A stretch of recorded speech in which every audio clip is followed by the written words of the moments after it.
It's either a revolution or it's an evolution. Revolutions tend to be violent and tend not to end well for certain people and tend to be really difficult for societies, right? There's a lot of pain and a lot of violence. I experienced that firsthand. Evolution takes time, and it's about learning. How do we learn and how do we shift? And I think that the big question here is, are we as a species going to learn and evolve agentically, or are we going to need a revolution that does it in a way that it's not so agentic and much more painful? Hey there, Lyssa deHart here, and welcome to the Coaching Studio, the podcast that dives deep with the brightest minds in coaching, psychology, organizational leadership, and the art of working with people. You'll hear intimate, thought-provoking conversations alongside rising and established voices shaping the future of human development. Expect real stories, bold ideas, and practical insights you can use to expand your coaching and leadership impact. Whether you're a coach, therapist, leader, or lifelong learner, you'll leave each episode with new insights and renewed inspiration. Let's go. Welcome to the Coaching Studio. I'm Lyssa deHart, and today I'm sitting down with someone who truly embodies transformation. My guest, Jon Rosemberg, has built a remarkable career helping people and organizations move from simply surviving to powerfully thriving. Jon's journey began far from the boardrooms and leadership summits he now influences. Growing up in Caracas, Venezuela, he learned early how uncertainty can shape resilience. Later, as a DJ and radio show host, and then living in New York during 9/11, Jon experienced firsthand how life's unpredictable turns can spark deep reflection and change. Now, as the co-founder of Anther and CEO of StrongPoint Group, Jon brings together business strategy, behavioral science, and heart-centered leadership to help others reclaim their agency. His newly released book, A Guide to Thriving, offers a practical roadmap out of survival mode, anchored in the power of awareness, inquiry, and reframing. In this episode, we explore what it really means to lead and live from a place of thriving, how courage, curiosity, and connection turn adversity into agency. I'm so delighted to have you on the show, Jon. Welcome to the studio. Oh, please go on, Lyssa. Keep talking. No, it's a pleasure Keep to talking. be here. Thank you. Yes, I love that. Thank you for that kind introduction. It's a pleasure to be here with you and with your listeners. Well, it's a super pleasure to have you as well. You've had quite the history, it seems to me, based on, doing a little research behind sort of your book and also your life. You've lived an interesting journey. And if you were to kind of talk about like what led you to here, where you and I are talking about this newly released book and the work that you're doing in the world, what got you here? Yeah. So for about 2.5 decades, I was climbing the corporate ladder, as many of us do. And I got to work with some of the greatest companies in the world, including, Walmart and Procter & Gamble. And I was chasing success, and I'm going to define success here as power, money, and status. You can define success in other ways. That's how I defined it, and that's what I was chasing. I ended up leaving my last corporate job and joining a really fast-growing startup with a bunch of really smart young people. And we raised a Series B round of $150 million. So I was on top of the world, fully funded. We were expanding, growing double digits every month. It felt like I was finally getting everything that I had ever wanted, and I never felt emptier. It was a very tough moment. I remember going to LA. I flew to LA to look at some facilities that we were going to purchase. And when I got back to Toronto, I got COVID, and I was on this technical call with some of the technical leads in the organization, and the call escalated really fast. It got tense really, really fast. So at some point, I just shut down my laptop and turned off my phone. And I heard my kids, who at the time were 9 and 6, playing in the basement. So I ran downstairs to the basement, or I don't know if I ran, I certainly walked, and I saw them playing Legos. And I just sat on the floor playing Legos with them for about an hour. And I would say it was the first time in a very long time that I went from survival mode to thriving. And we can explore what that means. But I felt like I engaged a part of myself that I hadn't engaged in a very, very long time, which allowed me to notice where I was in the moment. And I started to see all the options that were available to me that did not feel were available to me before. That evening, I was sitting in my favorite chair, and Adriana, my wife, walked into the room, and she saw me and she said, "Are you okay, Jon?" And I said to her, "I think I'm done." And within the next 2 weeks, I untangled myself from the organization, and I started my own consulting firm, and then went back to school and got a master's in applied positive psychology, and that's what landed me into the book. That's the short version of the story, Lyssa. Yeah. Well, and I think it's really sort of interesting. It sounds like, and please correct me if I'm wrong, but it sounds like a moment of real connection with your kids recalibrated the way you were thinking about life and success. And people can have these sort of epiphany moments, right? But what is it that kept you in that so that you actually didn't just go back to the same way that you had been being before? Yeah, what a wonderful question. And this story sounds really good because it sounds like an epiphany moment, but I think it was a bunch of small breakthroughs that led to that big breakthrough. I think one of the big realizations for me was that I didn't think I had a choice. For my entire life, I was like, I gotta get the next promotion, I gotta get the next raise, I gotta have a bigger team, and I didn't really feel like I had a choice. So in the book, I talk about agency, and I define agency as the capacity to make intentional choices supported by the belief that those choices matter and have an actual impact on the world.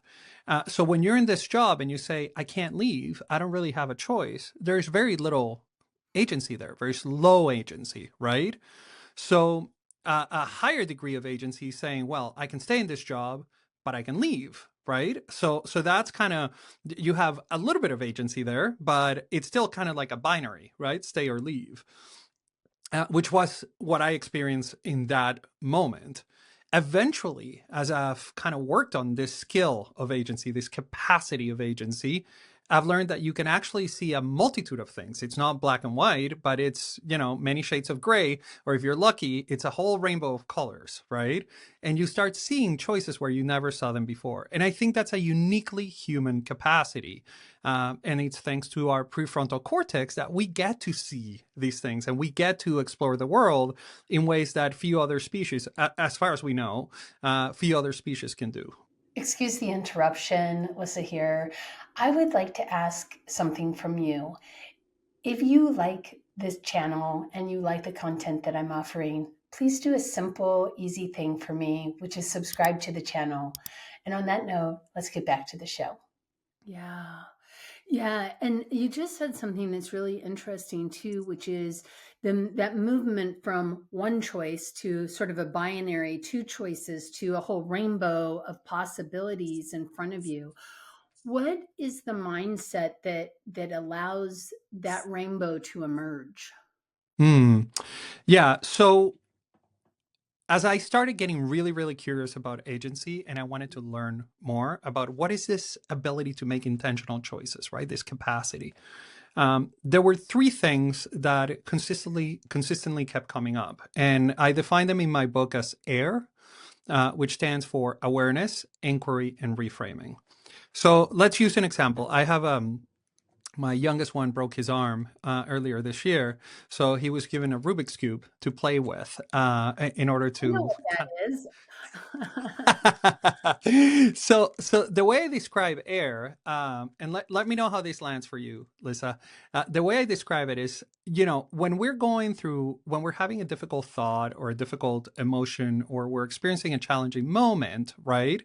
We are really, really close to the Rubik's Cube. It's like it's right next to our eye, right? So all we can see is the color of one of the squares, right? So it could be red, it could be green. We use the expression, I'm seeing red. That's kind of what's happening. What awareness in air does, the first element in air, is it allows us to kind of get a little bit of distance from the Rubik's Cube, right? So once we have awareness and we have that distance, we can actually notice, oh, wait, there's not only one square here, there's multiple squares and they have multiple colors, right? As we start inquiring and playing around with the cube, we realize that it moves and that it has different colors and different sides. So we start seeing angles and options where we didn't see them before. So that would be the I, the inquiry in air. And the last one is reframing, or the R, which is basically finding the combination in the Rubik's Cube that works for us in the moment. For some people, that may be solving the Rubik's Cube, but for others, it may be just the combination that you're needing in that moment. So to me, those three things, three topics, awareness, inquiry, and reframing, kept coming up in the research as ways for us to kind of lean into and hone into and practice our agency more and more every day. Yeah, I appreciate that. And I'm going to see if I can ask this question slightly differently.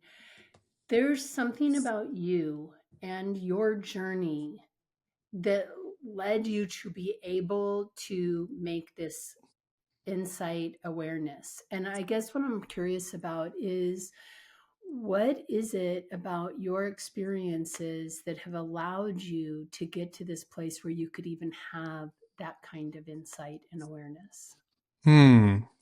That's a profound question. I guess my short answer is I don't know.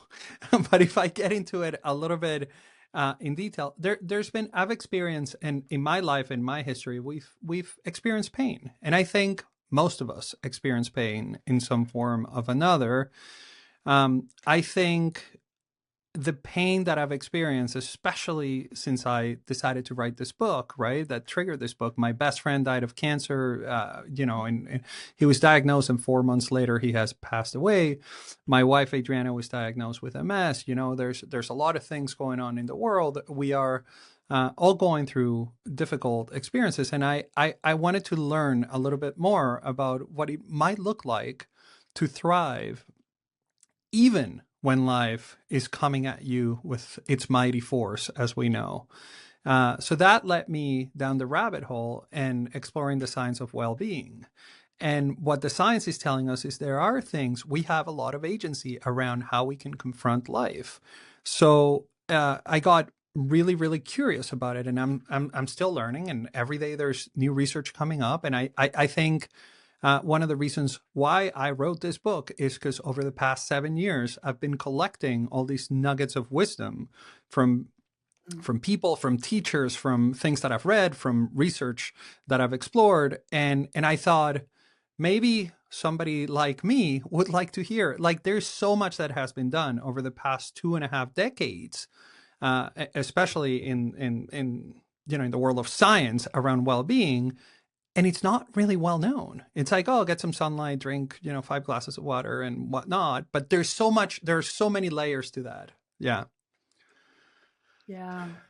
Do you feel like, I mean, you grew up in Venezuela, and do you feel like that experience also influenced how you approach these ideas? Yeah. So let's define survival mode for a second. And survival Yeah. mode is like this 911, right? Is this moment where your jaw gets tense, your shoulders get tense, your chest gets compressed, your breathing gets shallow. You may have a lot of ruminating or negative thoughts, and you're overthinking. And it's this was a highly adaptive evolutionary mechanism if you were in the savannah and a saber-toothed tiger was chasing you. Very useful, right? But today, for most of us, that's not the case, right? Most of the threats that we face are psychological, not physical. Now, growing up in Caracas, right, for the first however many years of my life, I was in a country that was slowly descending into anarchy. And if you follow the news, you've seen what's happening in Venezuela. The year I left Venezuela, there were 52,000 violent murders in the country, right? So let's think about the magnitude of that. That's a civil war magnitude experience. So I was in survival mode for most of my life. And rightfully so. I'm glad I was. It was really adaptive. It helped me stay alive. I knew if I went into this neighborhood or if I went out after a certain time or if I wasn't able to, chase toilet paper and oil and I like cuz we needed to buy all these goods and services and it was really hard cuz there wasn't infrastructure. But once we moved to Canada and we moved to Toronto, that was no longer helping me, right? Because now I'm in a place that has a certain infrastructure. There's a rule of law. There's every country has its things, but I don't have to be in survival mode all the time. So first of all, learning to notice that I was in survival mode and then learning to turn off that switch took me years. And, it's thanks to coaching and thanks to therapy and thanks to working with others and connecting with other people that I was able to do that. So I can see both sides of this coin, right? Very, very clearly. Well, and it also makes me think too, like I think your original definition of success, right? Money, position, power. I think there was something else there that I may not be naming, but the kind of very traditional ideas around success, and what it means to be successful make a lot of sense also when you're coming from a place of I need stability. And so I wonder, like, as you're in this place that's more stable and you have this opportunity to really kind of like you have that experience, but now you know what that experience feels like, what that success feels like and looks like. How does that give you then that your own personal agency to broaden your spectrum on what success is and what is, honestly, this is a double up question, but then what is your definition of success at this point? Yes. So I would say um, the definition of success remains the definition of success, right? Because that's a societal thing. Like it's a social construct. We define success as having a lot of money or social media followers or driving a nice car or having a big house or having lots of titles and accolades. That's how we as a society have decided to define success. We've bought into that belief, right? And the system that we live in supports that notion. We see it in advertising. We see it, everywhere around us. This is what success is. Now, one of the things that I'm trying to do with this book is to say, okay, success is great. And I'm not saying don't put your effort or don't chase success because it might be really good for you, right? I know I've done it for most of my life. What I'm suggesting is that instead of success, there's this other notion of thriving, which is much more related with intrinsic motivators and with well-being than it is with extrinsic ones, right? So you could say that thriving, and I think you said it beautifully at the beginning of our conversation, is about being connected, being in a peaceful state, being calm, being in a state of balance, being creative, tapping into our creativity, right? So all of these little things that are related to our well-being and how we move through the world, for me, that's what thriving is. So do I still want success? Yeah, there's a part of me that still wants to be successful. But it's no longer the only metric with which I measure my life. Now I have this other measure of thriving. And for me, thriving is having a good relationship with my sons, right? Or with my wife and having lots of friends or, having enough time to rest. That's a form of thriving. And sometimes success and thriving clash with each other, right? But not all the time. Sometimes they can coexist, right? And that's the work that I'm trying to do right now, to try and figure out what is that right balance for me. And it's the work that I find in coaching my clients. It's the work that most of my clients want to do as well. Some people describe it as freedom or autonomy or mastery of their task, like being really good at what they're doing, or relationships, social connection. It's such a powerful thing that a lot of us are missing. So I think it's just, it's in addition to success, I'm suggesting that we may want to start considering thriving as an important metric to measure how we move through the world. Yeah, and I'm loving it. And I'm really hearing that sort of alignment. Like it's not one or the other, it's the alignment of the two of them. In your book, you really suggest that thriving is a learned practice, not a static state. Like you don't just arrive at thriving. Maybe you do. I'm not sure. I haven't experienced it as just an arrival. If But you you do, please send me an email because I want to know how you Oh, do it. trust me, if I do, I'll be writing that book. I Yes. found the secret. But but when you think about thriving for yourself or when the people that you've worked with, what are some of the indicators that people have that they are in that state of thriving? Yeah. So I I think it depends on the person, right? So thriving Yeah. is going to be different for everybody. I think if there's a certain connection to yourself, like knowing yourself, knowing what are the things that give you energy or that give you impetus to engage with life and with the world, and the things that don't. And setting clear boundaries around those two, that's a form of thriving, right? I think recognizing when you say I don't have a choice, I hear this so often, right? With most of the clients that I coach are senior level executives, and they're like, "Well, I don't really have a choice. My team is counting on me, or I have this huge package that I'm not going to walk away from, or I've been working my entire life to get the C level title. I'm not." But the moment we start saying I don't have a choice, we are surrendering our agency. We're Yeah, we box effectively ourselves in. yeah, we're effectively saying I am no longer in control of my life, right? So I think seeing choices where we saw no choices before is a form of thriving, and it's a form of agency. The quality of our relationships and how we connect with others is a form of thriving. The fact that we can leave space in our calendars for ourselves, right? And I would argue the one that I've struggled with the most is acknowledging that we are good enough just as we are. No matter how much we produce, we are good enough. That to me is the highest form of thriving. To me. For somebody else, it may be different. That's for me.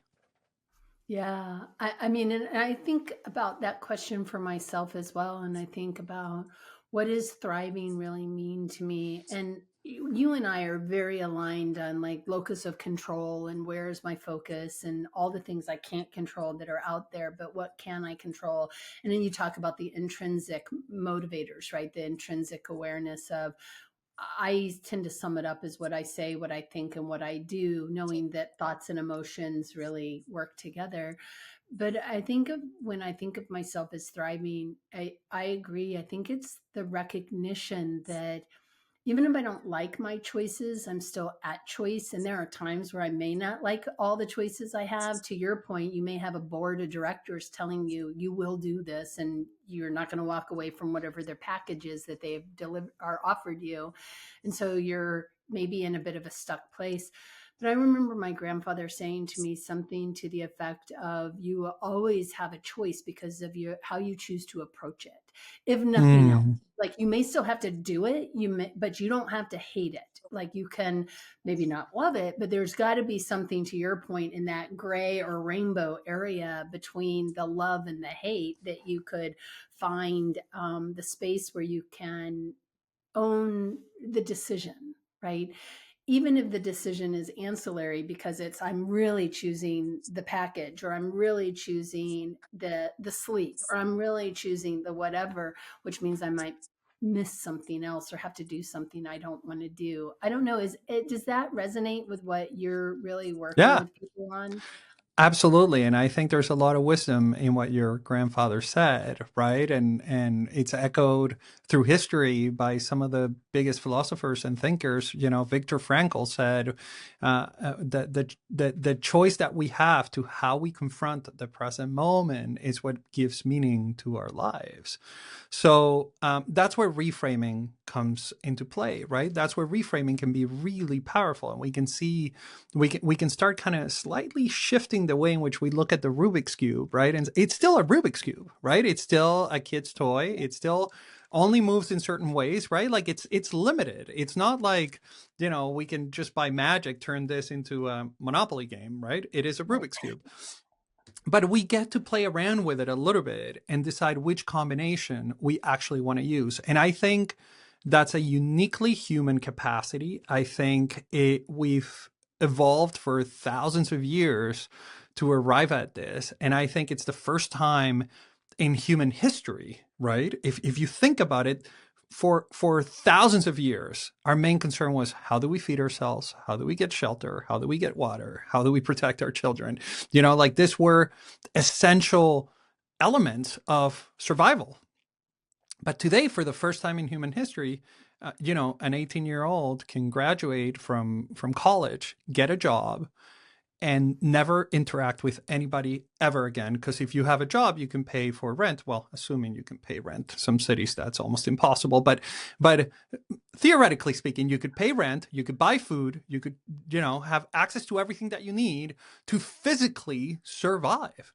And this is, I suspect, one of the main reasons why there is a loneliness epidemic, because we no longer need the tribe in order to be able to survive physically. So there's in the research they call it evolutionary mismatch. There's a mismatch between where we are evolutionarily and where the technology has taken us, right? So in that gap, there's all of this thing that we need to figure out, how are we going to solve for that? Yeah. Yeah, I think that's really really important that there is this sort of evolutionary mismatch. And to your point, I mean, we for most of our s- the for most of human experience, we've lived in pretty much small tribal groups. I mean, we're all indigenous people to this planet, and we all had these small little groups of people that we depended on.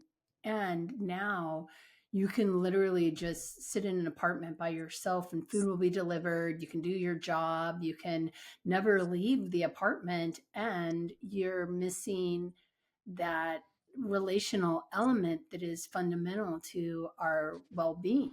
Even if, now that also depends on, are you choosing well on the people you choose to be in relationship with, because sometimes it's better to be alone than it is to be with people who are really unhealthy for you.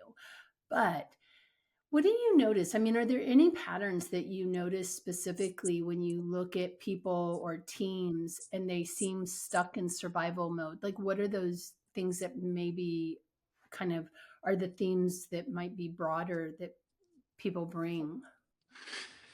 Yeah, I would say the number one thing, especially in organizations, is psychological safety, right? So we were just talking about physical safety, and in many countries now, we can access physical safety relatively easy, right? And it's relatively cheap, and most of the population has access to physical safety.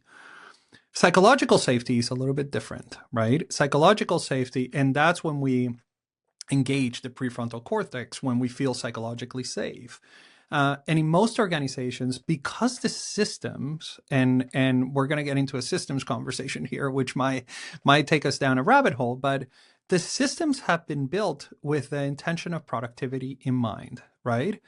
And productivity overlooks a lot about what humanity is, right? We are not meant to just produce. That's not what we're designed for. Maybe AIs are designed to just produce, and they consume energy and all that, but we humans are meant for a lot more than just producing. But it's been reduced. The human experience in this planet has been reduced to what you can produce. And one of the questions that I like to ask my clients often is, what would happen if you couldn't produce tomorrow? If you suddenly wake up in a world where you can produce? What would be your value? And people are stunned. This is a difficult question to answer. This idea of having a fundamental value just for existing and for being human is a really hard one for us to grapple with, right? Mhm. Really hard one. And the reality is that if you think about the odds, Lyssa, that you and I are here having this conversation today, they are infinitesimal. The likelihood that we would become life and we would come to this point, it's just such a gift. But and we still haven't found other forms of life in the observable universe, at least as far as I know. If somebody thinks differently, that's also fair. But I haven't seen any evidence of it. I hope there is. There's a part of me that hope there is. So what I'm suggesting is that we are a miracle. And we often forget how big of a miracle it is that we are alive and that we are sitting here talking to each other and connecting with each other. And I think that's really important in terms of reframing. That's one of the things that has helped me the most to realize, number one, how small we are, right? Because there are trillions of galaxies like ours, right? Like we are just like this tiny speck of, not even. And if you look at planet Earth, it's been around for what, 4 billion years? If we're lucky, we're here for 100 years. So we are so small and yet so big, because us being here is a miracle. And I expand on that in the book with this idea of transcendence and what transcendence means and how to transcend the self, which Maslow argued was the highest form of, the pyramid of needs. Mhm. Most people think it ends at self-actualization, and it actually went up all the way to self-transcendence, which is this idea of going beyond the self. So, yeah. Yeah, well, and that's interesting because in your book also you write about the hospice and the lessons learned through sitting with people at their last moments and the things that they were, I don't know if regret is the right word, but it might be, but the things that they were focused on at the very end of their lives were not salaries, a promotion that they didn't get or whatever. Can you talk more about like when people are coming towards the end of their life, what that research was saying?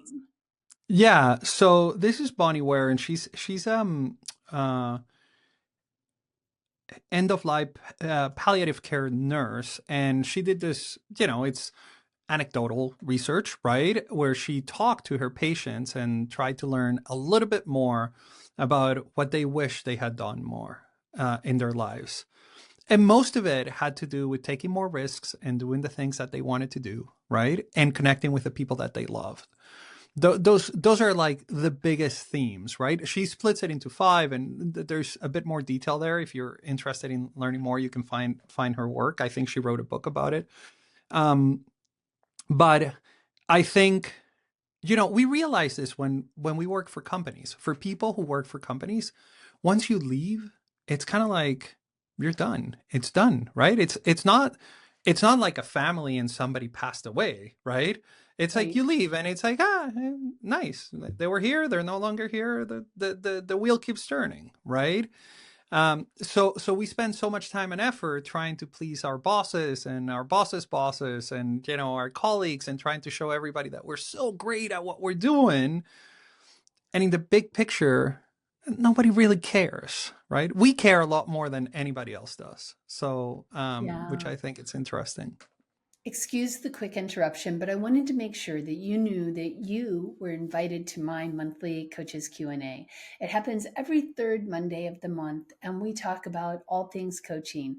We talk about coaching demos, we talk about competencies, we talk about what to do with resistant clients, we talk about all sorts of things. Plus, we have an added networking event at the end of it. So you are invited to join this community. I would love to see you there. And on that note, let's get back to our regularly scheduled programming. I definitely agree with you. I remember my husband was in the Air Force, and this is a kind of a silly little story, a little bit in the sense of we were doing some work in our front yard, and he had decided we were going to get rid of all the grass. And so he'd let pretty much everything but the trees pass away. So we had what amounted to a moonscape in our front yard. And I remember he was supposed to be at a meeting with the person who was coming in to kind of walk through like what we could maybe do with our yard to make it look better. And he didn't show up. And it was this issue of work got in the way. And I remember saying to him, look, at some point you're going to leave the military and I will still be here if you're lucky. And they will, once they're done with you, they will not care. So I realize it's just about a front yard. So I know it's not like a big dang deal or anything like that, but it is a big dang deal as far as you showing up when you say you will, and the relationship Hmm.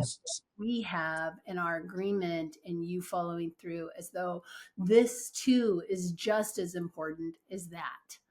And that's what I'm really hearing as you talk about this too, is that I think we prioritize, often prioritize the things that are important, but maybe not as important as the people and the experiences and the connectedness that we can possibly have with the other human beings in our sphere. Yeah. I love that story, Lisa, and I think about it, right? If we are holding on to this belief that I am only of value when I'm productive, right? There's a big belief that we see across our society. Then of course I excused it for 20 something years. I said, no, I got to go to work because I'm feeding my family and whatnot. The reality is that I didn't need to work 16-hour days, 7 days a week in order to feed my family, right? I took it as Mm-hmm. far as I wanted to take it, partly because I also didn't want to look inward, right? It's a nice way to escape it's a nice way to escape the calling to look inward and see what is really going on here for me.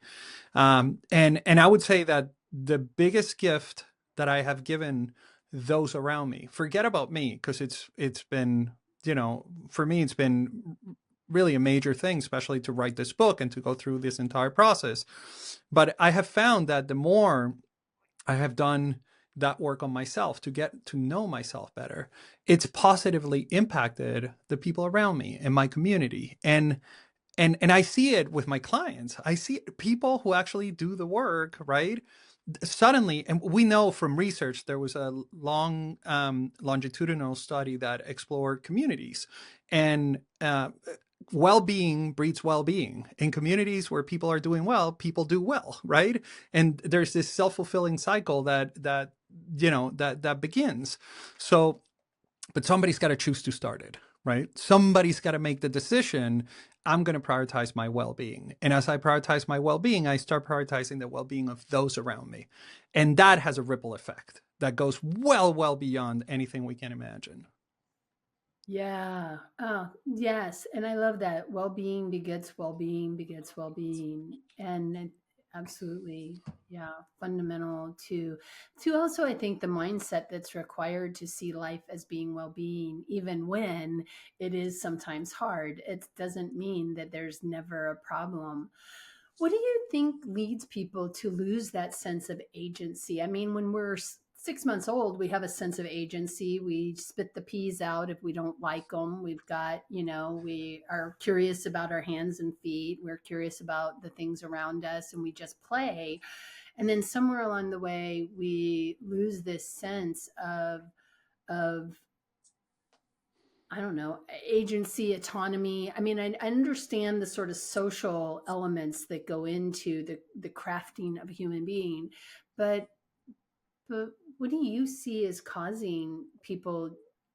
Because I think it's a belief on to the social constructs that you talk about. But is there one in particular that really stands out with the work that you've done? Yeah, I would say that there's like a two-sided belief that tends to pop up most often than any other, or more often than any other. And on one side is this idea of no matter what I do, it's never going to be good enough, right? I'm never going to be good enough. So that's on one side. That one has been really really strong with me for a long time. And the opposite side to that coin, or the other side to that coin, is I need to prove myself, right? I need to show everybody around me that I am better than whatever I think I should be, you know? That So I am. those, yeah. And so with social media and the connectedness that we have through technology, right? This has become even harder to do now because we have access to these filtered versions of people's lives, and our brain doesn't know what's happening behind that, right? Like we see somebody in a private jet flying to a beach, and for us, it's like, oh my God, this is the life that this person leads. You don't see all the suffering and all the pain that we all endure as humans, right? So we're getting this filtered version of quote unquote reality that's not serving us very well, Mhm. right? And I think the moment we start questioning this idea of our perception of reality, of the absolute truths that we see in the world, the moment we start questioning that, then we start finding agency. But it's hard, right? Because we spent our lifetimes building an identity. I am, a coach, or I'm a teacher, or I'm a mother, or a father, or an uncle, like all of these identities, and it's hard to let go of those. It's very difficult. Well, and you had mentioned systems earlier, and I'm making a guess here, so I could be wrong, but the systems in which we find ourselves also then, what is your sense of connection with the systems that you were beginning to discuss a little bit earlier? Yeah, so I would say the systems have been built not for thriving, right? Uh, they Many of these systems are built for survival. So let's talk about capitalism, which is by far the system that has propelled humanity forward the most, right? So let's first acknowledge that it has propelled us forward in a way that no other system has in the past, right? But capitalism is built on the notion of consumption, right? So we need to consume in order for the system to continue, right? And that system worked to a certain point until consumption no longer serves us, because consumption, once your needs are met and once you have what you need, then what does consumption really do for you? It ties you to this habit, right? And we're just chasing the consumption, waiting to get the next dopamine hit by buying something, or by purchasing or engaging.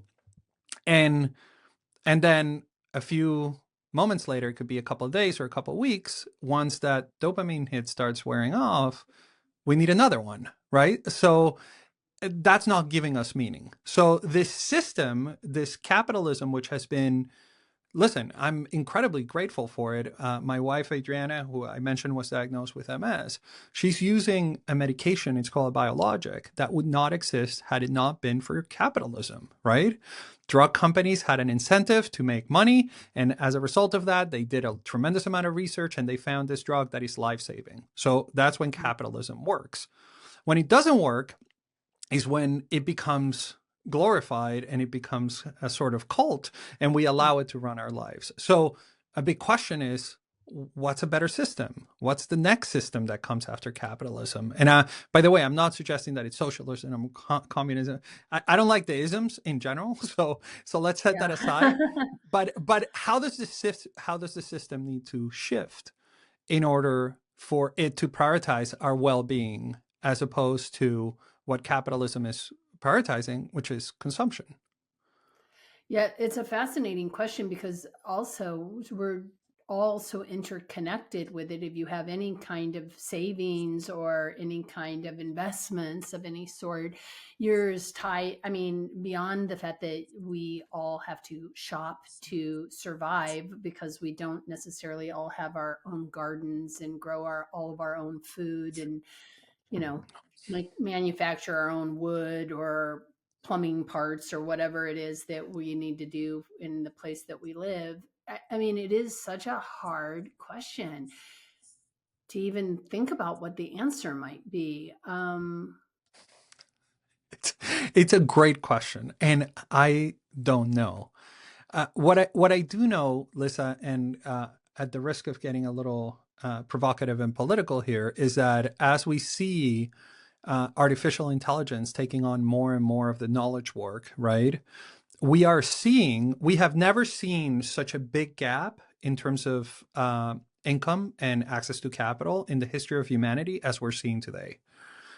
You like it is the differential is so large that I think it's clear that the system is calling for some sort of redefinition, some sort of Mhm. change.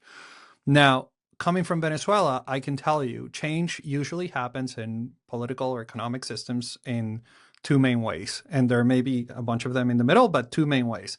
It's either a revolution or it's an evolution. And revolutions tend to be violent and tend not to end well for certain people and tend to be really difficult for societies, right? There's a lot of pain and a lot of violence. I experienced that firsthand. Evolution takes time, and it's about learning. How do we learn and how do we shift?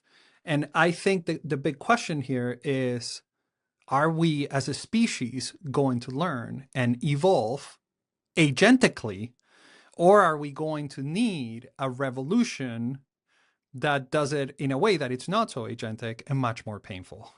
At least that's based on my life experience.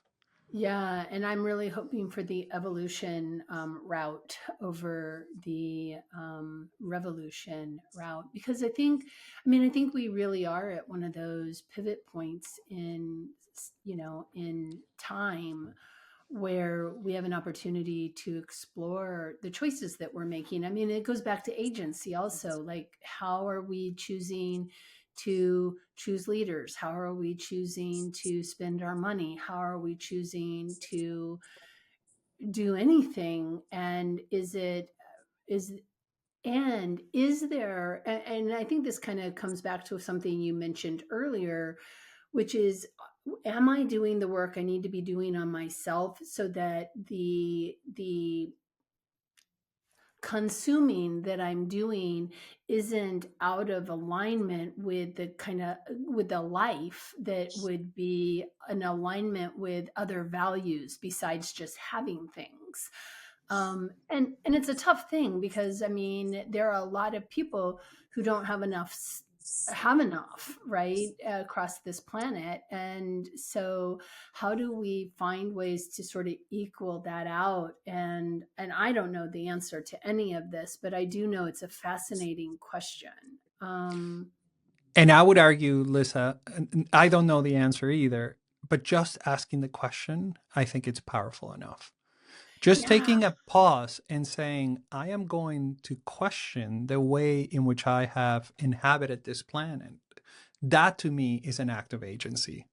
Just inquiring, getting really curious about it, non judgmentally. It's not that I've been doing things all wrong my entire life because I've been chasing success. Hey, I did that, right? I'm still doing it. What I'm arguing is that just asking the question and saying, where does this fit me and where does it no longer serve me? And if it no longer serves me, can I let it go so I can make space for something different, whatever that is? And God knows it is really, really scary. So I'm just yeah, putting this out there. This is a scary process. It's a it scary is. process. Yeah. Well, and it asks us to look at ourselves, right? It isn't you or they or whoever out there. It's also I and how I'm making choices and how I'm looking at things. It's sort of funny. I have a bias, which is I prefer to buy clothes at resale shops or thrifting. Like it's a big thing to me, and it's in many ways a choice I made. One, because I was very poor when I was younger, and going to Goodwill or going to thrift stores and things like that was made good financial sense. Honestly, I still do it because of the high cost of cheap clothing and the impact on the planet, the impact on people, the basically what I see as the human slavery involved in cheap fat, like cheap consumables like that. And so I choose to do it for a myriad of reasons. It's just one choice, but I'm at complete choice to do it. And I think that speaking to what you're talking about, like, yeah, there's all these things that we might be able to do as a society, but that's going to be a way harder sell than if I look at what are the one or two things I personally have some choice around that I could be doing differently. And I'm not saying everybody go out and thrift. Please don't. In fact, if you live near me, don't do it at all because I want all the cool, good stuff there. Just to be completely transparent, but I do think it's that how we're making choices is a part of that agency and also that evolution. If I'm going to kind of bring those two ideas back together. Yeah, that's beautiful. And what a fantastic example, right? And it shows how agency can be an antidote to helplessness, right? Because we look at the news and we see what's happening in politics and what's happening with climate change and what's happening with wars and we often feel helpless. There's nothing I can do about this. But being able to use our agency to make a different choice than the choice we made yesterday, to break a pattern that we've been going through over and over again, that effectively eliminates helplessness. And once we start finding that agency, agency begets agency, just like well-being begets well-being. I describe it in the book as an upward spiral, right? The more agency we have and the more thriving we experience, the more thriving we experience. It builds, there's a cumulative impact that occurs. It builds on itself.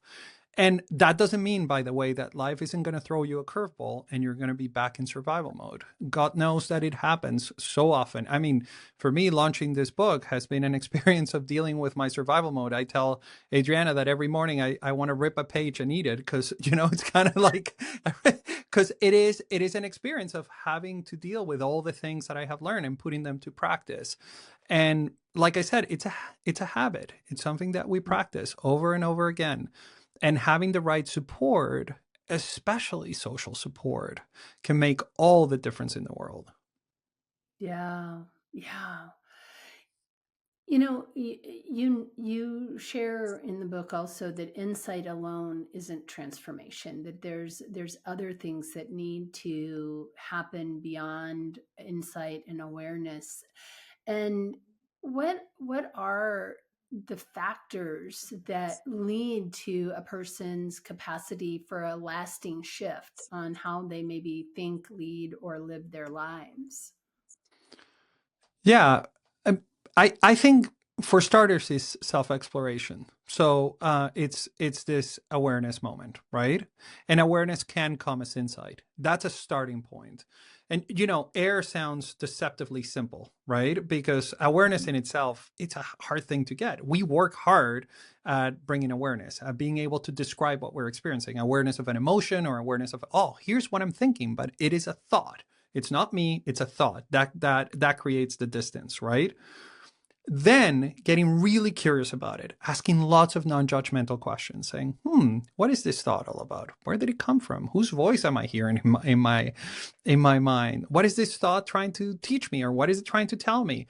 What's evidence for and against this thought, right? Like, what are all these questions that I can ask in order to question the thought? And then the reframing, which is saying, okay, this is the thought that I'm having in this moment, and I understand it better. And I understand that thoughts pass and that more thoughts will come, and that I can also think about different things, right? So, and that I don't have to fuse myself. This is a term from ACT, and but I don't have to fuse myself with the thought. I don't have to connect myself with the thought in a way that the thought is me and I am the thought. So I think that's a really powerful exercise, and it takes time and it takes effort, and it's usually done better in relationship. At least that's my experience. It's usually better done when we can do it with friends, with people we love, with a coach, with a therapist, with a mentor, with a counselor, with a 1-800 line that we call, or if not, with a journal. But I think doing getting used to doing that process can be really transformative. At least it has been for me and some of my clients. Yeah, it's reminding me that I don't know who said it, so I can't adequately cite this quotation, but somebody said, you cannot heal the wounds of relationship without working through relationship to do it. And it's that, I think that it is that courage and determination that I'm hearing in you talk about this. Like, what leads to these sustainable shifts is that we're brave enough to take a look, we're brave enough to be curious on our own behalf, and then we're doggedly courageous and determined enough to actually put action behind the insights. Yeah, that's beautifully said. Yes, and I love that that quote that you just shared. That yeah, the wounds that occurred in relationships are here healed in relationship, and that's really important. And I think what the research is telling us, and we know this now, is that social connection can heal many of the woes that we experience. So prioritizing social connection, prioritizing other people, not just for us, but for them. I think Right. that's the highest form of thriving, right? Not just for us, but for them. I really think that's important because it isn't an act of self-service, it's an act of community, Hmm. right? And we both benefit as a result of it. We both come away better as a result of it if we go into it with the intention of it being of mutual benefit. Yeah, beautiful. I love that.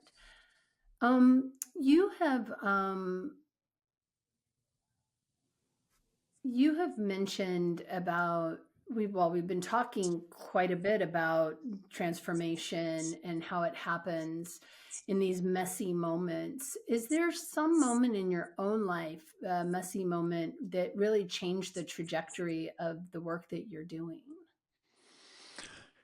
I was just having a coffee today with an ex colleague of mine, and I was reminding her I was on a flight to Calgary at 30,000 feet, and I was browsing through Netflix, and I came across this stand up comedy special called Nanette by an Australian comedian. Her name is Hannah Gadsby, and I highly, strongly encourage people to watch it. But so I was watching it and I was laughing along. And she's a queer comedian. And at one point in the special, she kind of pauses and breaks the fourth wall and starts talking to the audience directly about her experience as a queer woman growing up and some of the violence that she experienced. And even telling the story, it kind of moves me. There was something inside me. I don't know how that happened, but for years I had built this shell, and I just kept, putting shell after shell after shell, around my heart and around my emotions. And somehow this pierced it. For a moment, it was just a tiny, tiny pierce. It wasn't a breakthrough moment, a watershed moment. It wasn't like, oh my God, my life has changed when I landed, right? I'm a different person. But something in me felt this really deep empathy and really deep connection to the story that Hannah Gadsby was telling. So long story short, I landed and I sent an email to the CEO and I said, I finally get it. This is what we're trying to do. We're trying, anyway, there was something about me that shifted. But then, all that did is tell me there's something you're missing here. That's all it did. It told me there's something here that you do not understand well enough, and there's something you're missing. After that, it was my curiosity and my drive to learn more that led me back to school and that led me to write this book and everything else. But finding those little moments, however small, this was literally watching a Netflix special. Does it get any more mundane than that? Right? I wasn't walking the Grand Canyon, I was The literally Camino just del Real. Exactly. It wasn't anything transcendental by any of our standards of what transcendence should be. But for me, it was. And that connection is something that I could build upon. So if you or anybody listening has ever felt that human connection, that vulnerability, that there's something here that feels important, but I'm not really sure what it is, or how do I eat this, or what are the words to describe it? Chase it, because there may be something really powerful there. There may be a little gold nugget there. Yeah.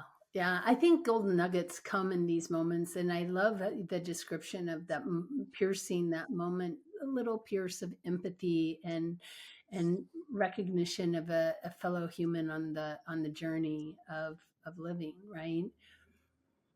When you think about the future, whether it's of work, connection, what it really shows up about how people are leading and how we need leaders to show up as we move forward. Yeah, I think the world is going to change much more in the next 5 years than it did in the past 30. And mind you, in the last 30, we got email, we got the iPhone, we got the internet. Like we experienced a lot of change over the past 30 years. But I think with artificial intelligence, the world is about, it's like we've discovered fire all over again. That's my perspective on it from the view of the clients and the people that I work with. Um, I think the biggest change is that for the longest time, cognitive power was a competitive differentiator. It was a moat. You know, you walked into a room and you said, so and so is the smartest person in the room. And you knew this person was going to have a great career. And, you know, being smart was the currency in which you traded in the system, right? But cognitive power. That's no longer the case because cognitive power is democratized. Anybody can come up with great ideas, work with one of these LLMs, with these large language models, whether it's ChatGPT or Claude or whoever it is, and put great ideas to the test. Anybody can explore reams and reams of data. And by the way, this artificial intelligence does it much cheaper, more effectively. They don't sleep, they don't eat, they don't feel, you know. So in terms of pure intellectual, logical processing power, these things are much more powerful than will ever be. So I believe that the future is going to be, some define it. I'm throwing this out there. I'm still working with the idea, so bear with me here. But some define it as spiritual intelligence, which is the ability to connect with other people and with the transcendental, and it's the ability to feel compassion. I'm not defining spiritual as I believe in God. You could do that, you could define it as that, but that's, I'm trying to have a more agnostic definition of the word spiritual. I believe that spiritual intelligence, so you know, we had IQ, then we had EQ, which is emotional intelligence. Now this is called SQ, which is spiritual intelligence, and there are actually scales to measure it, and there are lots of researchers studying it. So that, my guess is that spiritual intelligence might be the next frontier for us. Listen, I might listen to this podcast 10 years from now and say, oh my goodness, was I ever wrong? How did I ever decide to say that in a Well, podcast? That's crazy. But I'm anyway, not billing you as a futurist at this moment, so that's okay. And I think there's something to it because one of the things that I think about, especially with the prevalence of AI, is also the fact that people talk about how it can coach at a ACC, beginning PCC level if you're looking at like credential levels of coaching and partnership, but it isn't a human, and so therefore there isn't a human connectedness that you get from, you've had experiences, I've had experiences. While our experiences may be different, we both have lived experience, which an AI is never going to have had a lived experience because it's never going to have had a child or walked a dog or had, I don't know, walked the Camino del Santiago or something like that. And so I think that need for that human interaction is actually going to be amplified. And so I think, to your point, how are we connected? And I take a pretty agnostic, I don't know, I'm not attached, and I don't think I know. I have a belief system, but I'm pretty open to the fact that it's not the only one on the planet. But I think that's probably really important. Because how do we anchor into ourselves? And that kind of goes full circle back to this idea of agency. And I think a big part of agency comes from us not only seeing all the choices in front of us, but trusting ourselves to actually try some of the choices in front of us and not stay in that place of binary this or that, or I have one choice, which is really sort of where we started this conversation today. Jon, I have another question. So I have a tradition on the show where a previous guest leaves a question for a future guest, and they don't know who they're asking the question of, and you don't know who it is who asked the question of you. But I have a question for you, which is this: where, if anywhere, are you not using all of yourself as you're engaging with people in the world? I like that question very, very much. Um, hmm. I think most of the times when I'm engaging with people, it's hard for me to use all of myself. There's um there's a poem by Rumi, and I'm not going to recite it because I don't remember it well. But the general idea of the poem is that our task is not to seek for love, but to remove all of those barriers that we have inside of us that don't allow us to feel and sense and share that love. So I think if I can kind of change the premise of the question to be a little unorthodox here, I think the question is how do you every day try to remove one of those things that are limiting you from being yourself? How do you heal it, right? Or how do you change it in order to show up more as yourself? And that, I think, it's the work, right? And the hope is that some days you can show up more as yourself than others. And that as you go on this journey, eventually, you get to show up more as yourself. That's kind of how I envision it. That's a great question. Very profound too. So whoever wrote it, say thank you. I will. Jon, it was such a pleasure to spend time with you today in the studio. Thank you so much for coming on and being my guest today.